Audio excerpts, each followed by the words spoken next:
haddaba barnaamijka caawa waxaan idinkugu hayaa macluumaad aad xasaasi u ah dagaalkii u dhaxeeyay Imaaraadka iyo Sacuudiga oo cirka isku shareeray warbaahinta Sacuudiga oo daba dhigatay Imaaraad soona saartay xogo xasaasi ah oo ku saabsan wixii Imaaraad iyo Israa'iil sanadihii la soo dhaafay ay ka wadeen dekada ku yaala Yemen, Eritrea, Berbera iyo Boosaaso xaalku halka uu marayo maxaa ka dhacay meelaha sanadihii la soo dhaafay dokumentiga la soo saaray Sacuudigu ay banaanka keeneen oo ku saabsan iskaashiga military ee Imaaraadka iyo Israa'iil u dhaxeeya sheeko la yaab leh oo aad runtii cajiib u ah ayaynu barnaamijka ku faahfaahin doonaa waxaa sidoo kale barnaamijkan idinkugu soo gudbin doonaa wararkii Iiraan oo warqad culus u gudbisay golaha ammaanka talow maxay ka cabanaysaa waxaa sidoo kale aan idin hayaa safiirkii Britain u joogay Tahraan oo loo yeeray haddaba xaaladda Iiraan iyo reer galbeedka gaar ahaan Mareykanka oo iyaduna cirka isku sii shareeraysa marka ka dambaysa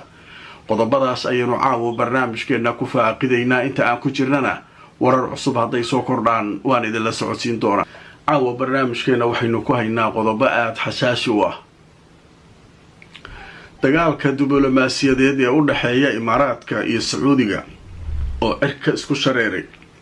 Sacuudiga warbaahintiisii oo daba dhigatay Imaaraad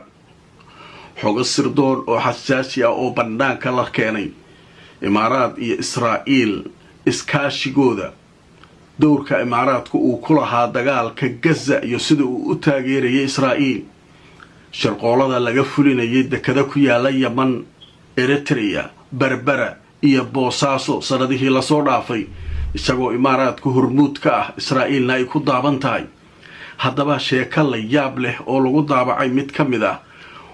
warsidayaasha ama wararka hay-adaha soo saara ee Sacuudiga ayaanu barnaamijkan idinkula wadaagi doonaa haddaba sida lagu daabacay majalada la yiraahdo The Saudi Post ayaa waxay ka hadashay xogo xasaasi ah oo sir ah oo ay banaanka keentay